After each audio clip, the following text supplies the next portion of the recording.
Yeah. What it do, baby? What it do? This is Power Moves, where celebrities, athletes, key influential executives share how they make money, how they attract power, and how they earn respect.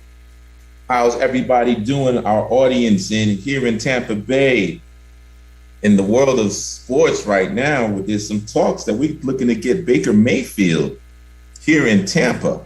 So stay tuned to that because that should be very interesting because that's going to be the perfect succession plan when Brady finally decides to stop taking the fountain of youth and decide to call it quits for real, for real. Then we have Baker Mayfield, which should be very interesting to say the least. You know, my Brooklyn Nets, we fighting for our spot. I think we're gonna be all right. I think we gonna make some runs and do some things. Kyrie Irving, the mandate. Some people are saying that he's not a hero. In my opinion, this man stand behind his word. He stuck to his guns, and you know what? He got what he wanted, and the Nets got what they wanted. So it's a win-win. Thank you, Major League Baseball, for really pushing the envelope. Because if it wasn't for the Yankees, my Yankees, and the New York Mets, and ensuring that the mayor could understand the gravity of the nonsense of the illogical methodology of why visitors could come in unvaccinated, but players locally can't play. So I'm happy to hear that has been taken care of.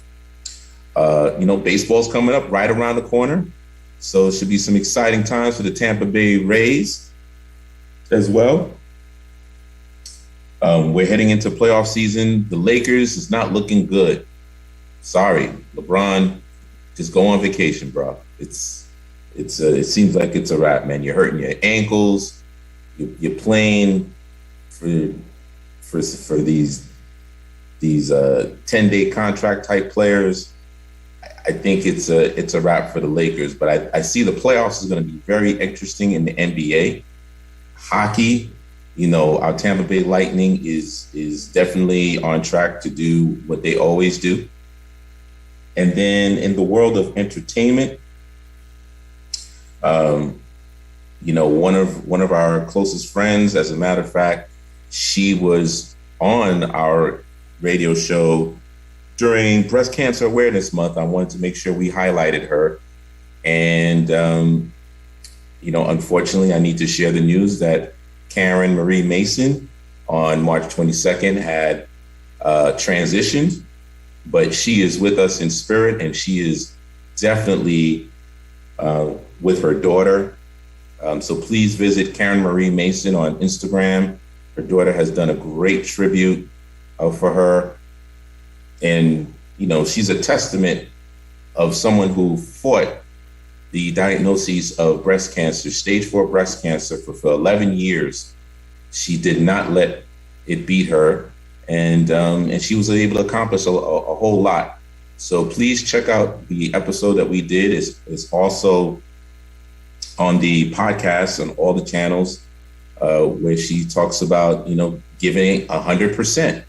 If she's not giving 100%, she's not doing it. So big shout out to that.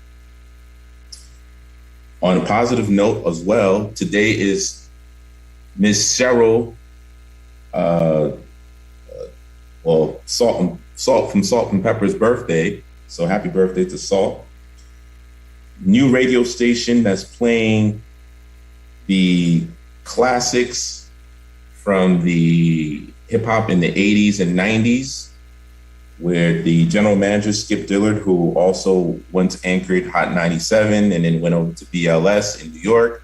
Now he has 94.7 The Block, and Ed Lover is also a part of that. He's being going from Atlanta to New York to supervise that. So that's exciting. As a matter of fact, check out the new release from RZA. And they've been playing that record over and over again, which is pretty awesome. I think what's incredible right now is Steve Pomone, who was the COO of Parkwood Entertainment, now has become president of Versus. Keep in mind, about 2 years ago, Versus was just a thought. And now Versus is hiring people and they're getting that money. They're a publicly traded company. I mean, it's just a huge win for hip hop and everything that's going on.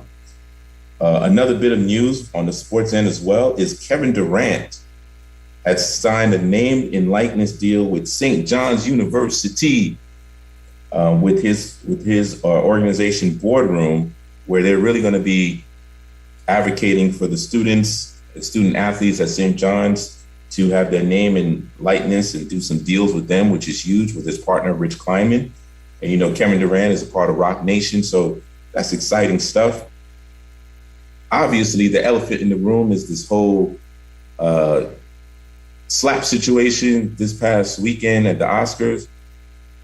The only thing I want to talk about is, yes, it was an unfortunate incident.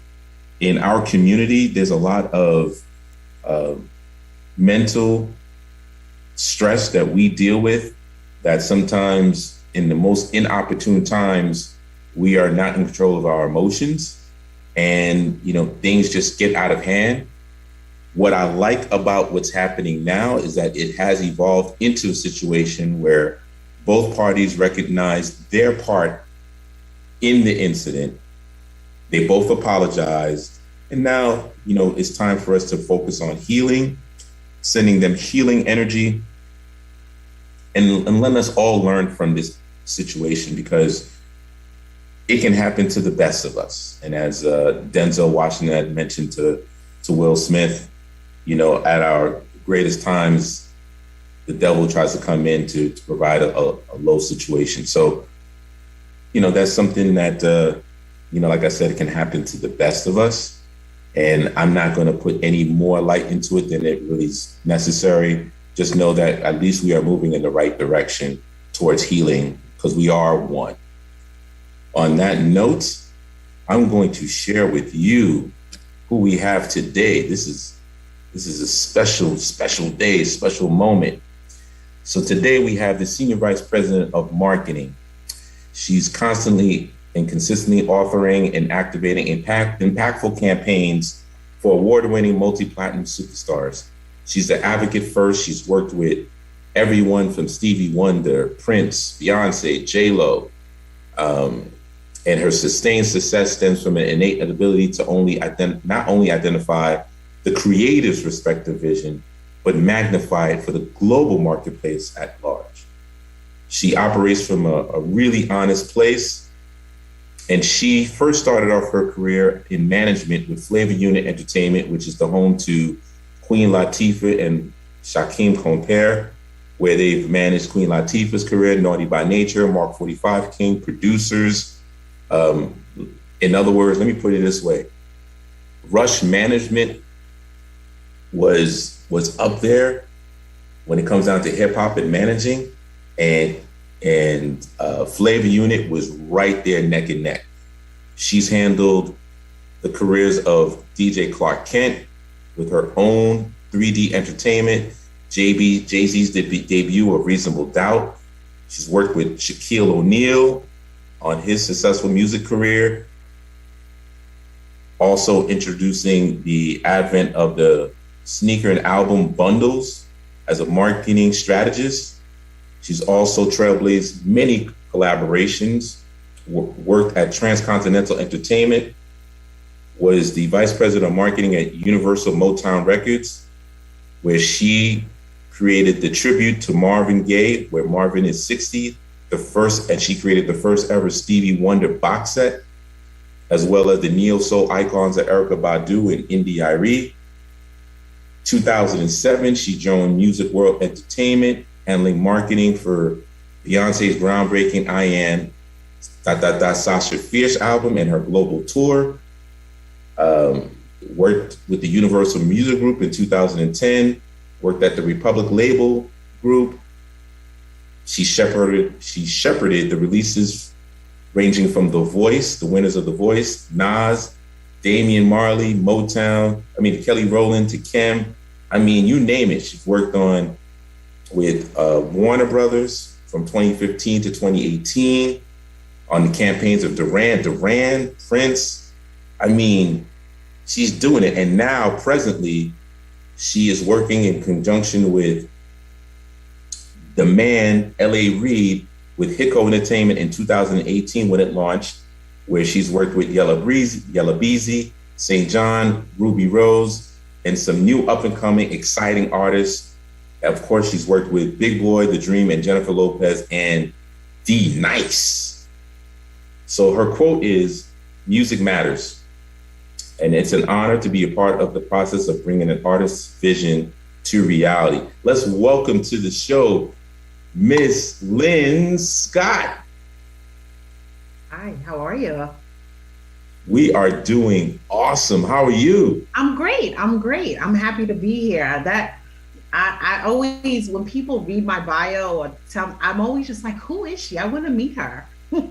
Yeah, I mean, I'm so happy, in light of Women's History Month, I'm so happy that you are here present with us because, there's several women in the industry, just being in the industry, that behind the scenes have really orchestrated a lot of people's careers. And it was interesting to me, even presently now, when I look at some of these artists, they don't have the same type of mentorship and that whole motherly love, that tough motherly love sometimes that they need. And if there's one thing that we know in the industry with you, Miss Lynn Scott, you give it to them. Good, bad, and indifferent. You give it to them, but you know what? You bring in great work. I mean, you look at Queen Latifah, and now she's on The Equalizer. Mm-hmm. You look at the touch points of Living Single, and you look at Shaquille, you look at just a wide variety, even the executives. You look at folks that were handling Outkast, Big Blue. A lot of people don't know him, but you were instrumental in really developing even executives as well. So, in light of Women's History Month, we want to present you your flowers. We want you to share, what it takes to be in the industry, and basically, well, first of all, how are you, and how have you been during this whole pandemic? I'm really great. It's interesting. My daughter and I texted recently because, when you have Google on your phone and Google will serve up photos, they'll be like, oh, 2 years ago and 3 years ago, 4 years ago. So it served up a bunch of videos from when we were all locked down in 2020. And I actually felt guilty because if like the world was falling apart, but in my home, we were thriving, like just, the grace of God was all over us. No one was out of work. Nothing shifted. Yes, the world was falling apart. We had to adapt to some things, but inside my home, it was filled with life, and we had these wonderful moments, and just, we worked out together, we ate together, like nothing was like passing through the night. So I actually have a little bit of guilt because, when you turn on the news and everything just seems negative and sad, and that wasn't our experience. So that's how I'm doing. And I think also I just operate from a glass half full anyway. Like that's right. Just of my nature. No matter what it is, I still always try to find either the positive in it or the lesson in it, which is still a positive, right? Mm-hmm. So that's kind of how I'm doing. I do want to say, as you were talking about just who I am, and just I like to say that I'm hard, but I'm fair. I will say that Kelly Rowland said it best. Kelly and I worked together. I worked on her Talk a Good Game album. And we used to tangle, right? Like one of the things that I do with artists, and I'm like, what is it that you want, right? I need to understand the end goal. And then we work together to, not just me. I don't work by myself. It's always a team. But particularly with the artists, we work together. What is the end goal to find the strategy for that? And based off of that, there were some things that I questioned that she wanted to do. And I'll never forget her manager at the time said to me, he was like, well, I'm not dealing with that. You battle her on it. And I did. I said, all she can say is no. And we went at it. And I remember she hung up the phone. I was so upset. Then she called me back and she said, man, if you fighting like that with me, I can only imagine what you're doing for me. So yeah, she says, I'm going to go with what you're suggesting. She says, because I believe you. And it changed everything for me. Like it really changed because I was just like, oh my God, she gets it. She understands. I'm not fighting with her. Fighting's the wrong word. I'm not challenging her just because I'm challenging her. I was challenging her because for me, I've always have my sight set on what you said you want the end goal to be. Right. And it was work. I worked with Ciara briefly, and I had the same approach to Ciara that I did with Kelly. Ciara said to me, she was like, I like you. She was like, girl, you're something else. She says, but can you operate with some grace? She says, you don't have enough grace. And I received that. I really received that.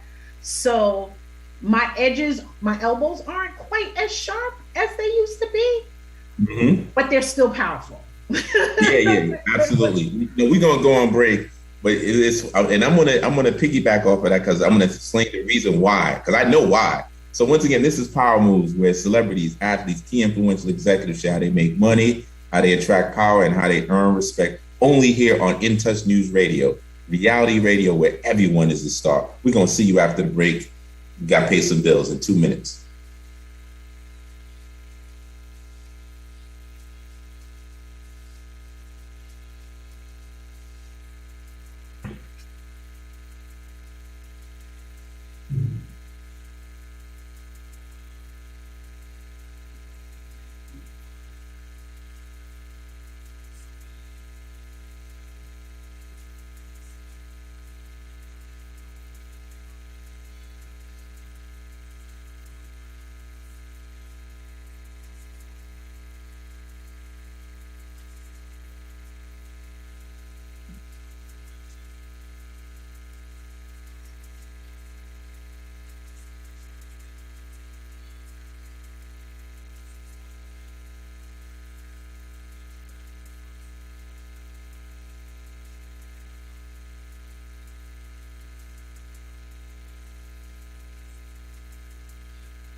All right, we back.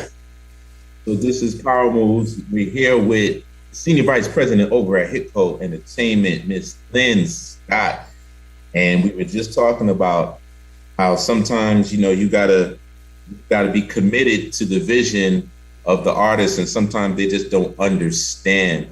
Lynn is a mastermind when it comes down to marketing and strategy, as well as development of artists, so that they can achieve the goals, which is, have multi-platinum and great visibility and longevity in this industry we call music.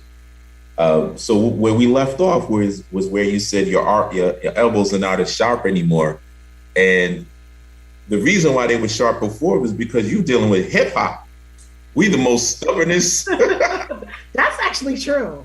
That's right? true. Mostly We men. very stubborn and we think we know it all. And you got to be real street with it. You got to go, Yeah. like we around the block. So Yeah. when you hit R&B folks, these R&B folks are like, wait a minute, this is not the same thing.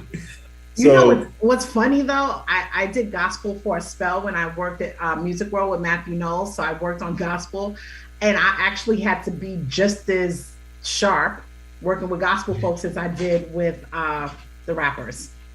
I prefer the rappers. Yes, absolutely. So now we can just gonna jump into the money segment of our program.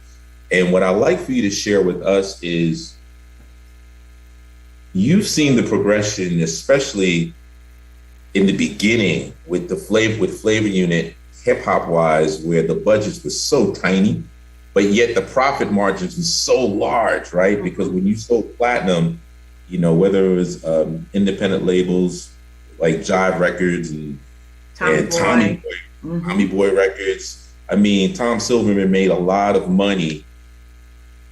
And then all of a sudden we go into, I would say about 2008-ish, when the digital age kind of really took over and then people weren't seeing as much money in the music industry. Everybody was telling me at that time, I was like, man, this is horrible. I'm out, I'm pivoting. And yet you still remained in the industry another, 10 years later, you're still here. How did you do it? How were you able to manage that? Because there was some good ups and then there was some deep valleys, and now we're kind of coming back up again. So could you share with folks what's been your strategy? The grace of God. I mean, that's first. I think I give honor. I am where I'm supposed to be exactly at the time I'm supposed to be there. But I also, I also attribute it to always walking in truth. I have been in the industry. I think that I've helped mold it, but I know from where I never needed security. I never went home thinking, oh my gosh, I didn't do the right thing. So I've always done the right thing. I've always understood the artist. I consider myself an artist advocate.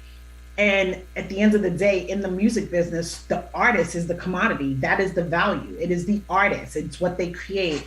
And because I innately understood that, and I really innately understood that really from Shakim and Latifah, right? We're coming from management, because he went out and did deals at a time when there was no one to go, oh, you shouldn't do that. Stay small. Oh, and there were no boxes. Like Shakim was just like, we're going to get everything plus another 20%. Because if they're thinking of giving us this, we're not getting that. And so because he operated from that space, that's how I learned. When Latifah was like, I'm going to act and I'm going to do this, there was no one that was just like, oh, I don't know if you should do that. You may not, she didn't fit a mold either. Naughty by Nature didn't fit a mold. Black Sheep didn't fit a mold. Like, D-Nice didn't fit a mold. Like, they were all different. So when you come from that, and everything that he did and he fought for was for the artist. It's in my blood. That's my DNA. So I believe that that's one of the reasons why I've had some lasting power, because I understand that the artists is where the power lies. Understanding them, fighting for them, fighting with them, and helping to make their dreams come true. I'm just a conduit to their dreams. It's not about me. It's really about them. So that's what I believe it is God and art. I'm happy you mentioned that, because I think what's interesting is, you did, when you spin off from Flavor Unit and then you had your own management company and then you transitioned into marketing. A lot of folks normally in the industry, either they try to run their own label, when they spin off from a management company, or they are like a VP of like the artists in general, but you ended up going marketing route. How did that like? Because most people don't really do the marketing because the marketing is there's a science behind that. Like there's people either get it and do it well, or they try to do it and then they fail and then they do something else, right? So how did you kind of find your lane and then make sure that you always got that bag?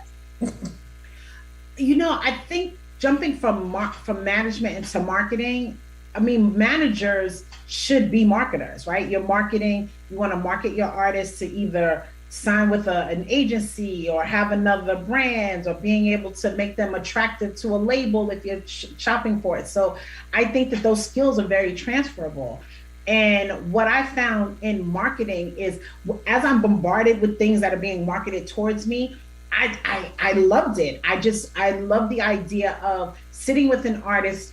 Actually, let me go back. You know what I really loved? And I think that this is probably where it happened. When Naughty by Nature did OPP, and at the time we had to put the lyrics together.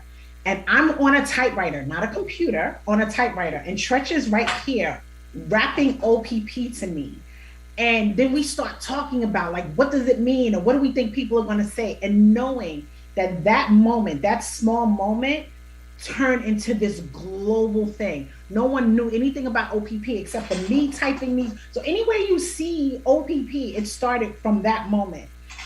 And the idea that a hit record coupled with a really great campaign, coupled with artists who understood the assignment, could turn into global success, that through line is something that I think always sat with me, right? So how do you build a campaign based off of the lyrics and the music and then the artist?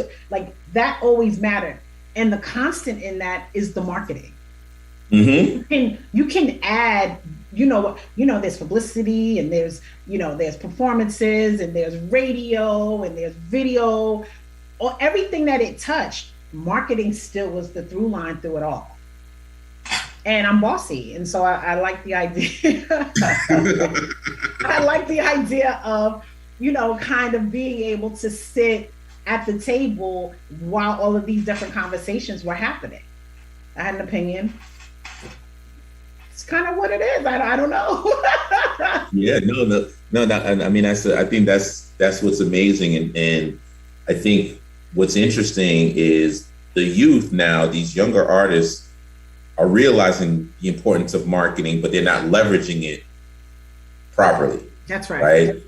So but I think some are. Like, I think you have artists who are doing some incredible stuff, who are selling out shows and selling merch in ways, it may not be loud, but they're doing something that is really interesting. And, and again, going back to Naughty by Nature, I mean, Vinny with the sheets and everything that they did, and they still sell all of that stuff.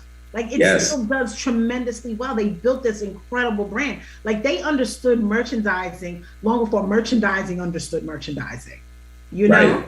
Like, even when we used to make our jackets and all of our different things, I mean, we partnered with Adidas in a way that even Run DMC hadn't done.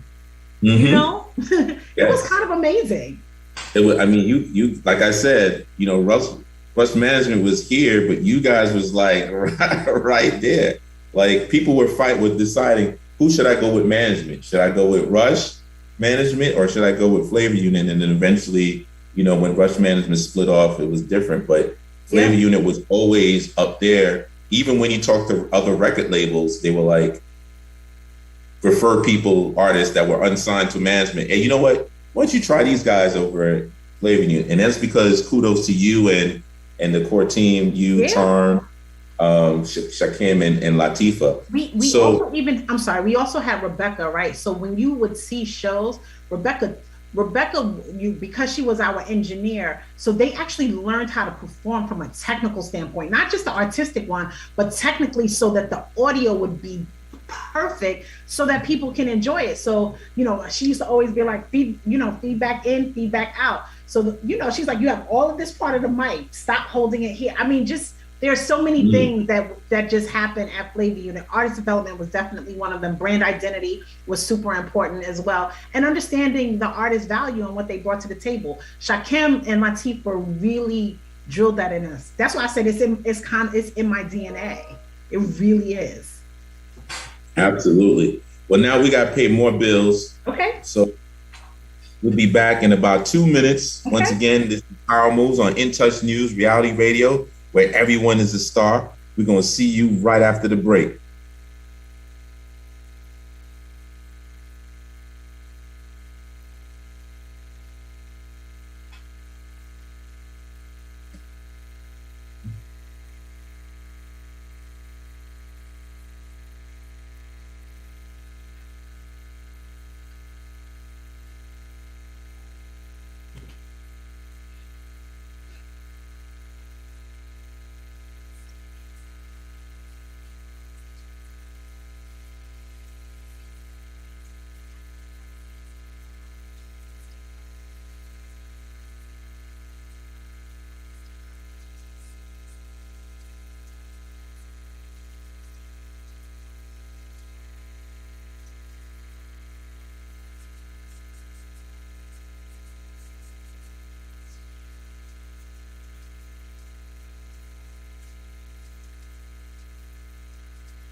All right, we back. We are back.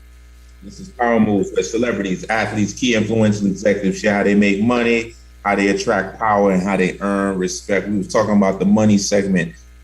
The best thing to do is to know who you are, bring value, and fight for what you believe in, because that's what's going to be authentic, and that's where people are going to see it. Speaking of value, just to let you know, on August the 6th, I will be one of the featured speakers at the Empowerment Summit of Tampa Bay.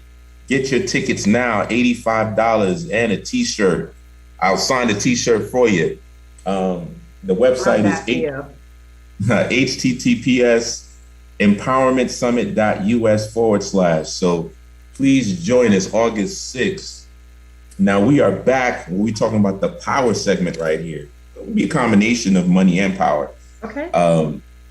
And so Lynn, when I think about the influence that you've had in so many careers of multi-platinum artists and your influence, what is it about you that has them wanting to listen to you?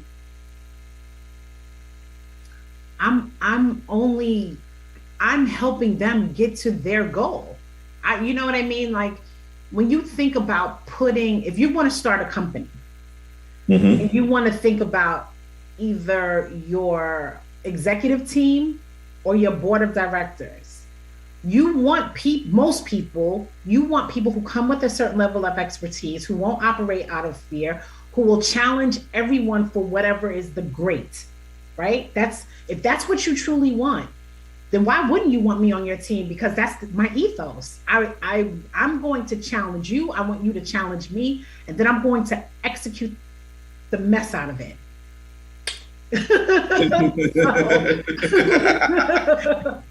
So that's right. I know if I'm looking to build a company, I want the best of the best of the best. I want experience. I want someone who's going to represent me well. I want someone that's going to remain laser focused on what my goals are.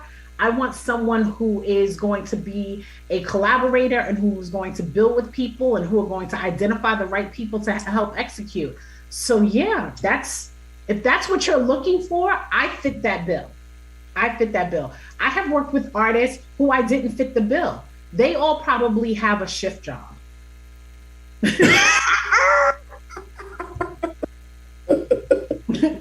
I love it, Lynn, because you always keep it 100. I mean, I listen, I have worked with some artists. I used to make jokes. I'd be like, yeah, she'll be working the second shift.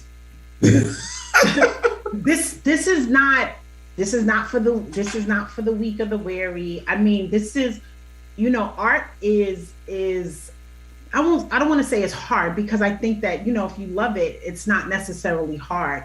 But if everyone could do what I do or what you do, everybody would do it. And not everyone can do it. And I believe, artists are special people. I think that they operate from the left side of their brain. And you have to understand that and not and know how to kind of get in there. And again, you're just helping them get to where they say they want to go. You know what I mean? So Yes, yes. I'm loving what you're saying. I'm gonna. My question I was gonna ask. I'm gonna ask that later. But I like the way you talk about the left side of the brain because have you found yourself, and I mentioned it in a couple of episodes a while ago, that people don't understand, folks in the label executives as well as the management are like psychologists yeah. to these artists, and we're like, we are the original. Everybody's like, oh man, I'm a life coach. Man, they don't know what life coaching is until you work with these artists. So can you share how you're able to your strategy and how you're able to combine that left and right brain and get them to the direction where they say they want to go?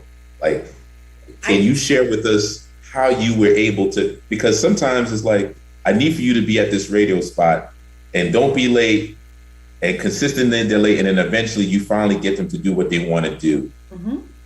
What do you do different? It requires nuance. Honestly, it requires nuance. You have to, there's a lot of talk about algorithm. People talk about algorithms all the time. You have to learn your artist's algorithm. So if you know that they're notoriously late, that they're nervous, that whatever their things are, right? Whatever their triggers are, you have to find ways to insulate them from that so that they don't happen. So then that way they can go and get everything that's done. So there are a lot of times I can sit in meetings and, other members of the team will go, oh, I'm gonna use Ruby Rose for an example. That's one of my artists. I absolutely adore her. We can sit in meetings and people will say, hey, Ruby, you're gonna do this. And she's like, yep, I'm gonna do it. And I'm like, Ruby, are you saying you're going to do it because you're acknowledging them and you want them to know that you're acknowledging them? Or you're saying, yes, you're going to do it because you're really going to do it? Because the yeses are different, right? There's right. A yes that's polite. Right. And then there's a yes that actually means yes. I know the difference. And so sometimes I'll interject in there and just kind of do it. Or if any artist that I'm working with has someone that's on their team that they have to have an uncomfortable conversation, I'm always like, make me the bad guy, right? Because we have to protect them. Right. Or I'm like, let me have the difficult conversation. So, again, everything I do is still very much rooted in truth. That none of that changes. Because I can't do that. Like I don't know how to operate any differently. But I believe you just have to be nuanced and you have to understand the algorithm of the artist. And once you do that, it's really easy to block and tackle for them. Right. It really is easy to block and tackle. Like, I have artists who'll be like, yeah, I'm going to be there. I'm going to go to the studio at 10 o'clock. I'm like, you're not. So let's do it. You know what I mean? Like, so let's not create a situation where everyone's in the studio and then you're a no-show and then it's just like you're a flake. And so I'll come in and I'll be like, nope, we're going to do this at 6 and we'll do this. And this is how we'll build things around, you have to learn what gets them going, what gets them to tick.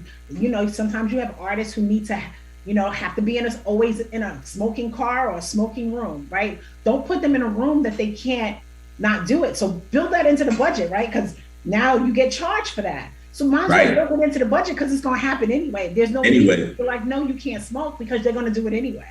You know what I mean? So yes. I think that, now that I work for LA Reid and I really get it because he's what he says is moving artists is a gift. Not everyone knows how to do it. I work with people where I'm like, wait, they're by themselves? How are they by themselves?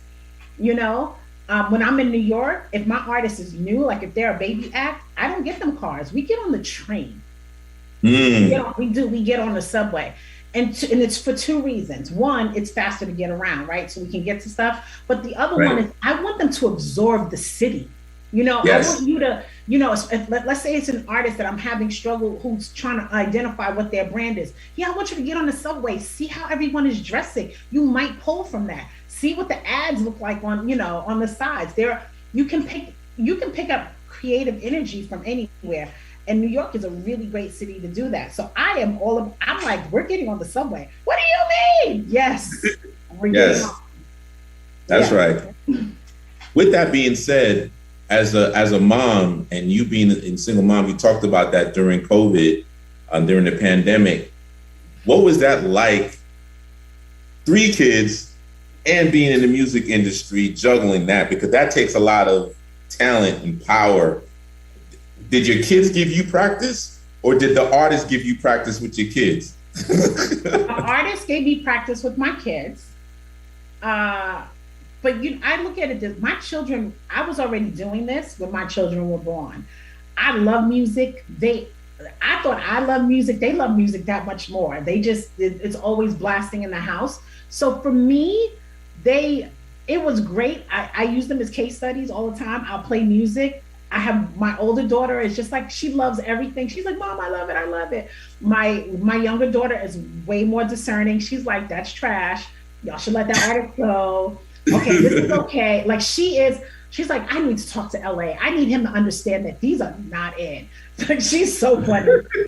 and then my son is just like, dude, why isn't your music on my video games? You know what I mean? Like he's like, Mom, what's going on? You're not on video games. And he's really good. He'll be like, hey, did you see this YouTube thing? And I'm like, no, what YouTube thing? So he's really good about helping me discover what some of the kids are doing, which I love. Like I said, my younger daughter she's more of a traditionalist. She prefers the original music that's being sampled now. Yes. Plus she loves Travis Scott and she loves Kanye, so she'll listen to anything and A$AP Rocky, all the A$APs. And my older daughter she kind of loves everything, but she's in film now, so we'll talk about a bunch of different things. So I love them. I just think that they're probably my proudest achievement. We did a good job. Awesome. So during the pandemic, yeah, you've had a long relationship with D Nice, yeah. And now this brother isn't it killing so it. Great? It's so good. He is killing it. He was on tour. Is he going to be going back on tour again? Like, can you share? He's got his festival that he's doing in Vegas. In Las Vegas. So make sure you buy your tickets, y'all. Yeah. Las Vegas is Labor Day weekend, but share how you were behind the scenes even on that, and a lot of people don't know. So can you share a little bit about that relationship and then him being signed to Hitco and all that stuff? So first of all, working with D is amazing because he knows what he wants, right? I can get a fast yes or a fast no. He's just a consummate professional. It's amazing to work with him. I love that his heart beats to the beat of music. It truly does. Like everything for him is all music all the time. I don't know what to say. Like every great thing that you can figure out to say, and working with him has really been amazing. I do wish that we had some more music, but he's so daggone busy that it just becomes a little bit difficult to try to get the music, and the A&R team is working with him. But like the fact that he's done the Oscars, and I mean, I couldn't be prouder. And to know that he had like a lull, and to our friend Bevy Smith, but it gets greater later. He Yes, is it the gets greater later. manifestation of it gets greater later, and he didn't change one thing. He stayed focused on the music and good vibes. And so working with him, it thrills me to work with him. It's a little frustrating because there's so much incoming, right? So it can be hard to try to get things to settle, if you will. But Right. it's amazing to work with him. Like I don't. It's so funny. I used to be like, all right, this is your 30-minute warning. Okay, 10-minute warning. He's like, Lynn, I'm grown. You know. He's like, you don't have to do that. I'm like, I don't know how to unlearn that. I don't know how to unlearn that. Because I do that to him. I'm like, 30-minute warning. This is Hmm. tomorrow. 10-minute warning. Okay, exactly. You have everything. And he would, it would just make him crazy because he's like, really? Please stop it. That's right. But that's your role. That's your Yeah, job, and you're like the super mom. So yeah. um, so we got to pay some more bills again. Okay. I mean, it's just going by so fast. But once again, this is Power Moves, where celebrities, athletes, key influential executives share how they make money, how they attract power, and how they earn respect. We'll see you after the break.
All right, all right. This is Power Move on In Touch News Radio, reality radio, where everyone is a star. That was that record right there was Mr. Bonnet, Loyalty from my boy, Mr. Reggie Huggins over at Bedrock Records in Mount Vernon. And we have on the show here Lynn Scott, the mastermind of Hitco Entertainment. No, that's LA. We know it's LA, but you know you have influence. Come on, stop being shy. And we're gonna go into our respect segment because like I said, this is Women's History Month, and in this music industry, it has been very for women in the industry is very challenging. Um, and we've had situations with the Me Too movement. We've had uh, you know unspoken stuff, things of that nature. You've been in the game for a long time, so you've seen and experienced a lot. Can you share with us at a story in which you were in an uncomfortable situation where someone disrespected you and you were like, you know what? We're going to handle this a little bit differently. I have a few stories. The one that I think is safest to share is Yes. is is a microaggression that I believe a lot of women deal with. And that's when you're sitting in a meeting, in the conference room at the at the boardroom table, and you say something. It could be, it's an idea, it's a strategy, it's um, it's a plan, right? Let's say, and you say it, and no one really says anything, and then Mm-hmm. a man in the room will say the exact same thing, and the response is, "That's amazing, that's brilliant, that's wow, great job, that's a really good job," and you go, Hmm. "I just said that. No one heard that. No one heard me say it."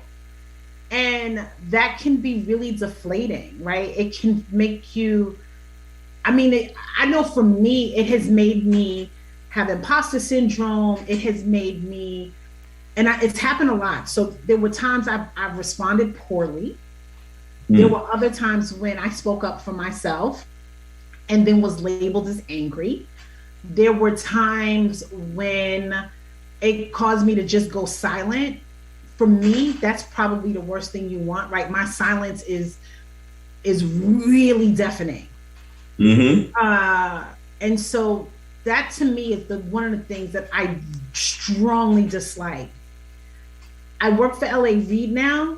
We sit in meetings, and when that happens, he will actually stop and go, "Did y'all just hear what she said?" He was like, "You just said the same thing she said. So, Lynn, say it again since they didn't hear you." And he Mm. will, and that's never happened for me before with someone of his stature. It's never, and I have found it to be very, very freeing. And what it has caused is that doesn't happen. He won't tolerate it. And I wish some of the C-suite executives that I've worked with in the past would do that. And I'm not making, this is not about black women versus white women. It's just about women in general, where Right. people, and I think more men have to go do the same thing. Stop. Wait, did you hear what she said? Like, listen, and that's probably been a recurring theme until working for LA at Hitco. And I think it's wholly disrespectful. And I think any of your listeners, like, I think people have to do that and be like, wait a second, he just said that or she just said that, and really make sure that people are listening. That's why we're all gathered around a big table to have a conversation about whatever it is we're talking about. So, there are some others, but that's for another time when I could curse. So wow. I love that you shared that story because that's definitely a reoccurring theme, right? So if you were to give your daughter's advice, you give a younger person that's coming into not only just the music industry, Yeah, because that theme right there all happens in all across the board, right? What advice would you give them so that you can prevent that from happening, or prevent that from happening less times? Because you can't necessarily prevent it from happening, but figuring out a way in which your voice is heard and you are respected. I believe that any room you walk in, be prepared, right? You should absolutely be prepared, and do not shrink. Do not shrink because someone else is uncomfortable with your confidence. Mm, Whoever is uncomfortable with your confidence, that's their problem. But if you right. come in and you know what you're talking about, you can back everything up. I'm not, just present it and be confident in presenting it. And don't think, oh, I'm making Mr. So and so feel badly. That's Mr. So and so's problem. And I believe that you have to do that, because if you don't, what you do to you chip away a little bit at yourself until you start having imposter syndrome. So I am constant when it comes to particularly my daughter that's working in film. I'm like, okay, let's I always help her play out her scenarios. I'm like, Hmm. you know what the responses are going to be, so let's play them out, and what does that look like, and we'll do a little role play. And I push her. She's like, "Mom, it's just not like that." You ask for my Yeah. help. You ask for my help, so let's play it all out. So whatever response you get, you know in how to be able to follow it up. And it's really helpful. And I tell her, because she's young and she's a boss. Like they promoted her. So she's like she works for Michael J. White and she's like number 3 on his team at the studio. But a Wow. lot of people that she works with are older than her. So what happens is they're like, oh, she has an attitude. Oh, she thinks she's entitled. And I said, do you come across that way, or do you just speak in a way that is a directive and they just don't respond well? And she was like, yeah, they just don't respond well because they're like, you're a kid. And I just tell her, I said, that's actually not your problem. Hmm. You can't really do anything about it. I said, but as long as you're respectful, I teach her what Sierra told me, operate with some grace. I said, but that doesn't mean you should still be no nonsense. It's okay. And if they have a problem with that, it's really their problem. But if you're respectful and you're direct and you're not wavering, and no one can walk away and be like, well, I don't really know what she meant. What do you mean? Like you have to be really good about that. And I told her to read some books. I said, read leadership books, learn some leadership skills, you want to be a leader, right? You're not trying to necessarily be a boss. You want to be able to lead and really represent your boss well, right? Which is Michael J. White. So this is, I think that's important. And I just think people have an issue with women who are assertive and well-spoken and direct and confident. Like these are all of the things we raise our daughters to be, right? Right. But then Right. you put them in a business setting where they may be outnumbered, and then all of a sudden, all of those wonderful things now are weaknesses, right? Because someone's on the other side of it. And I'm like, always be prepared, because that's the thing. If you're not prepared, if they find any little hole, I don't know who they is, but whoever they are finds that little hole, they'll make it like this big gaping hole. She's not even prepared. She doesn't even know her job, kind of thing, Right. So that's my best advice. Go in and be okay with being who you are. It's really okay. I think it's more okay now than ever, because the kids are like, if I don't love it, I'm not doing it. The Right. kids are changing. They are shifting what that looks like, right? Oh, you don't want to pay me. You don't want my ideas. You don't want this. I am not going to conform. I'm not doing this job. They'll sit at home.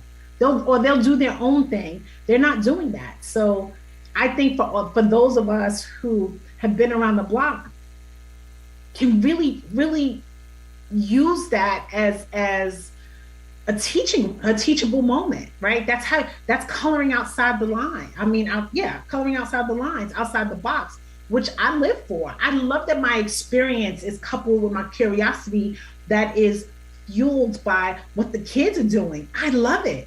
I feel masterful at it.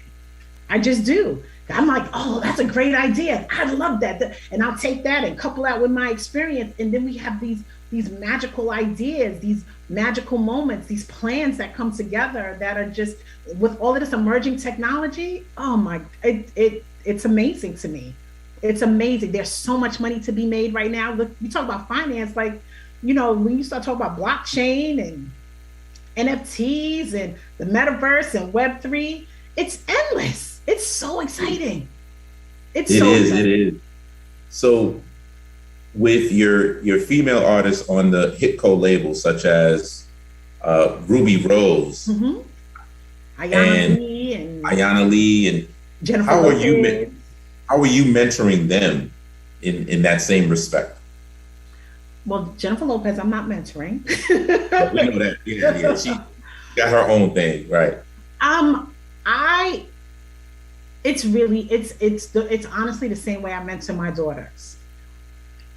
As a creator, I'm like, if you love it, meaning, so if you have a song and you love your song, you fight for your song. Mm-hmm. Love it. If you don't love it, then you need to vocalize that as well. Understand that there are things that you are going to have to do to lay a foundation as an artist. But if you do it well, and you hit the jackpot with a hit record, you'll never have to do many of those same things again. I tell all my artists that, like, when you think about them early mornings, because you still have to do a lot of that. Yeah. You know, the blogging, everything that you have to do. But if you give me 2 years and you have the right music, you'll never have to do those same things again. You just won't, because it will help you build a fan base and a foundation. So it's a lot of that. It's about being prepared and understanding what people want. So, you know, if you go into a conversation that's really about clickbait, understand that that's about clickbait. You go into a different interview and it's about something deeper, be prepared for what that looks like too. Understanding that, you know, it should always lead back to the music. Whatever you're doing, it should always lead back to the music. And to remember that a lot of the things that you have to do as an artist now, I mean, and this is across the board, unless you're Beyonce, you don't have to do them, but a lot of the things that you have to do, you have to expose your soul to the world, because not because me, I said it, or a record label said it, or a manager said it. It's because the consumer has said that. The consumer is really driving how consumption happens. They're driving it. We're not driving that. You know, if it was up to me, I wish, I do miss some of the things that we used to do back in the day, because a lot of that responsibility was on us and less of it was on the artist. That has shifted. So much more of it is on the artist and less of it is on us. So, you know, I feel bad. I mean, no matter, every single thing that our artists have to go and do, they got to post about it. They got to tag a bunch of people about it. It's like, you know, I'll get calls and be like, she didn't repost me. And I'm like, oh my God, is this my life? Is this what I'm talking about? Talking about because you weren't reposted? Oh, you didn't tag it right. Like, it's just, yeah, it's the game. It's the game. It's the game. Well, our time is up, Lynn. This is so good. But we are going to definitely, if you want to bring some of your artists coming through here, that would be nice. But this was fun. We enjoyed your time. We appreciate you and all the work that you've done. And once again, thank you. This is Power Move, where celebrities, athletes, key influential executives share how they make money, how they attract power, and how they earn respect. We'll see you next week, baby. Thank you. Thank you.